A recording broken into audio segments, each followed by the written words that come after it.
Once again, I welcome to my channel RF Classroom. तो जैसा कि आप जानते हैं कि डेली एक क्वेश्चन जो है वो अपलोड किया जाता है मेरे यूट्यूब चैनल पे कम्युनिटी सेक्शन में। तो वो जो क्वेश्चंस जो होते हैं वो कहीं ना कहीं प्रीवियस ईयर किसी न किसी कॉम्पिटिटिव एग्जाम के होते हैं। सिर्फ थोड़ी बहुत डाटा चेंज होती है और गेट का जो पैटर्न यही है कि गेट में जो क्वेश्चंस जो आते हैं कहीं ना कहीं प्रीवियस ईयर से वो लिंक होते हैं। इसलिए ये प्रैक्टिस जो किया जा रहा है कि डेली एक क्वेश्चन डिफरेंट डिफरेंट सेक्शन से अपलोड किया जा रहा है।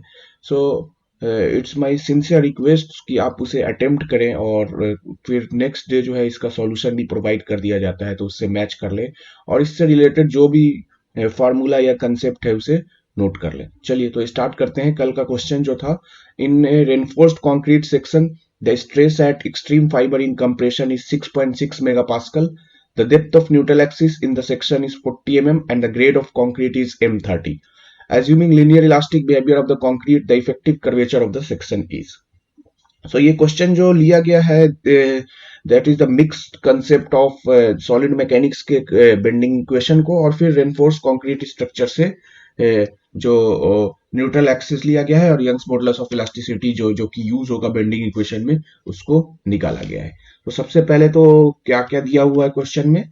सो बोला जा रहा है कि टॉप कंप्रेशन फाइबर पे जो आपका स्ट्रेस है, स्ट्रेस की वैल्यू जो है टॉप कंप्रेशन फाइबर पे that is equal to 6.6 mega pascal और डेप्थ ऑफ न्यूट्रल एक्सिस जो है, depth of neutral axis that is equal to 40 mm, हमने XU से दिखाया है। Grade of concrete, grade of concrete जो आपका है दैट इज M30। हमें निकालना जो है वो इफेक्टिव कर्वेचर मीन्स 1/r की वैल्यू हमें क्वेश्चन में पूछा गया है कि क्या है। r is the radius of curvature, 1/r is the effective curvature.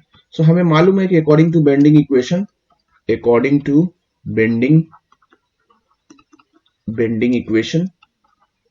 Equation से क्या हम लोग लिखते हैं कि m upon i that is equal to sigma by y is equal to E/r।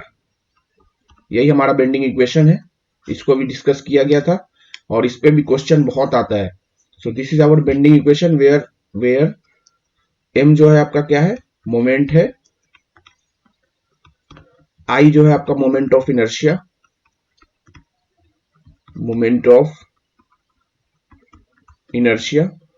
e जो है आपका Young's modulus of elasticity, Young's modulus of elasticity, r जो है आपका radius of curvature, radius of curvature और सिग्मा जो है आपका bending stress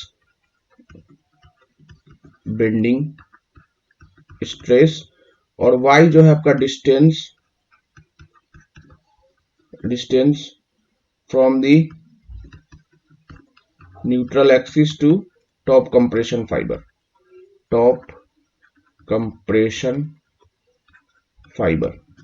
okay, so question में जो बोला जा रहा है कि what is the value of curvature. So अगर हम लोग m अपॉन i, ये तो ये लेना ही है, हमें E/r ले रहा है बिकॉज कर्वेचर इसी में आ रहा है, रेडियस ऑफ कर्वेचर इसी में आ रहा है। तो हम इसको ले या इसको ले, तो that depends on the requirement of the question में क्या मांग रहा है और what is given in the question. So question में दिया हुआ है कि आपका जो सेक्शन है, लेट अस से कि दिस इज आवर सेक्शन, एक सेक्शन इस तरह कुछ है, कंक्रीट सेक्शन है और यहाँ पे रेनफोर्समेंट किया हुआ है इस तरह कुछ, और ये हमने मान लिया कि डेप्थ ऑफ न्यूट्रल एक्सिस है, ये आपका न्यूट्रल एक्सिस है, तो this is the depth of neutral axis. और यहीं पे आपका जो है स्ट्रेस डायग्राम, अगर बोला जाए कि क्वेश्चन में बोला हुआ है कि assume the linear elastic behaviour of the concrete. So linear elastic behaviour है तो कुछ इस तरह हमने खींचा है। ये आपका कंप्रेशन, दिस इज टेंशन और ये आपकी डेप्थ ऑफ न्यूट्रल एक्सिस है XU। अगर ये आपका न्यूट्रल एक्सिस है, न्यूट्रल एक्सिस, यहां पे स्ट्रेस जो है सिग्मा C और sigma T।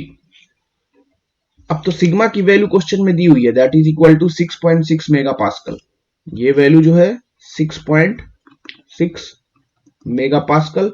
Depth of neutral axis जो दे दिया है आपका क्वेश्चन में 40 mm।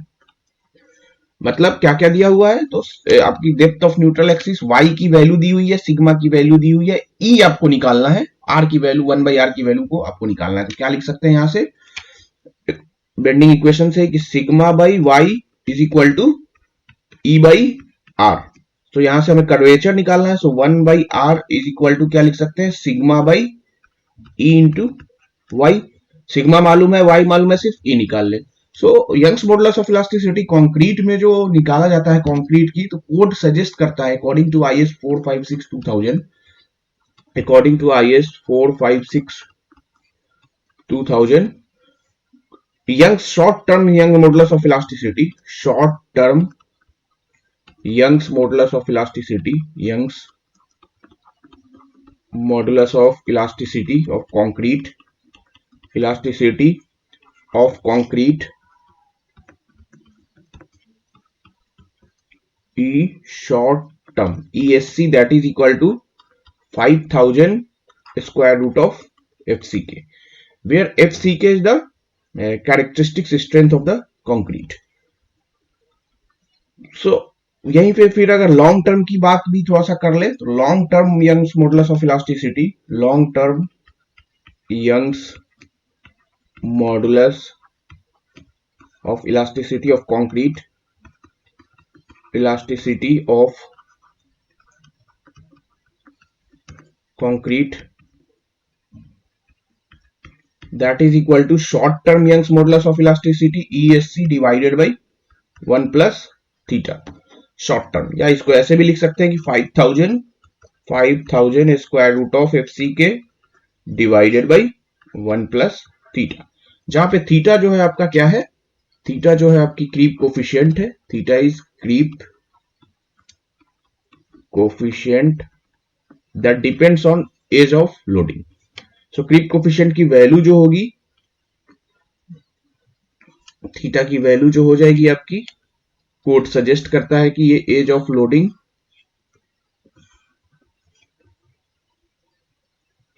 एज और लोडिंग और value of theta. So for 7 days के लिए, 7 डेज के लिए ये वैल्यू जो होगी 2.2, फॉर 28 डेज 1.6, और फॉर 1 ईयर इट इज 1.1। सो ये वैल्यू कोड सजेस्ट करता है थीटा की, क्रीप कोफिशिएंट की। ठीक है, मतलब जो जब कभी हमें रिक्वायरमेंट हो लॉन्ग टर्म की तब।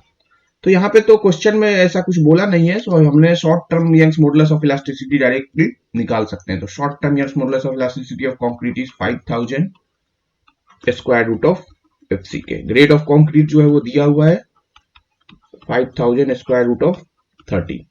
Characteristics compressive strength, the strength below which, क्या होता है कैरेक्टरिस्टिक्स कंप्रेसिव स्ट्रेंथ, तो the strength below which not more than 5% of the test result expected to fall.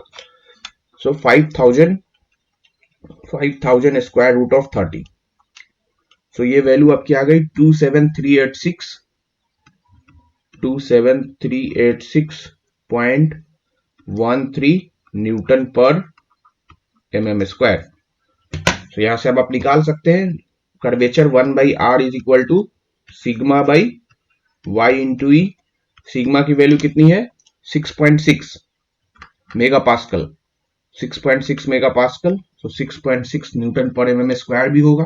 तो 6.6 डिवाइडेड बाई वाई की वैल्यू 40 mm इंटू 27386.13। अगर इसकी वैल्यू को आप कंप्यूट करेंगे तो पर mm में आएगा, बिकॉज ये न्यूटन पर mm स्क्वायर, न्यूटन पर mm स्क्वायर का यूनिट कैंसिल।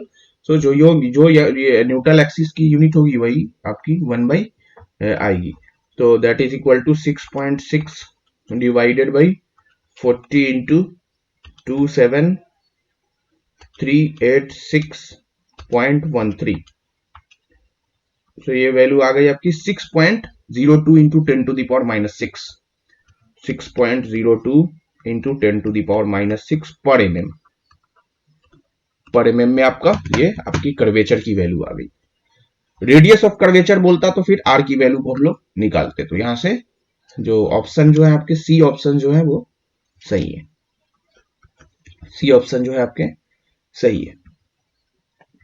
तो यहां से कर्वेचर जो रेडियस ऑफ कर्वेचर जो है वो आपकी आ गई, radius of curvature that is equal to 6 into 10⁻⁻6 per M M. अगर सॉरी, रेडियस ऑफ कर्वेचर नहीं, कर्वेचर जो आपकी आ गई, कर्वेचर। उसी तरह रेडियस ऑफ कर्वेचर अगर बोलता है, ये आपकी 1/r है। उसी तरह अगर रेडियस ऑफ कर्वेचर बोलता क्वेश्चन में, radius of curvature, so radius of curvature जो हो जाता है that is r is equal to 1/6 into 10⁻⁻6 mm. Okay, so this is all about the solution of this question. Comment section में जरूर बताएं कि आपको वीडियो कैसे लगा। अगर वीडियो आपको अच्छा लगा तो जरूर लाइक, शेयर और सब्सक्राइब करें। Thank you.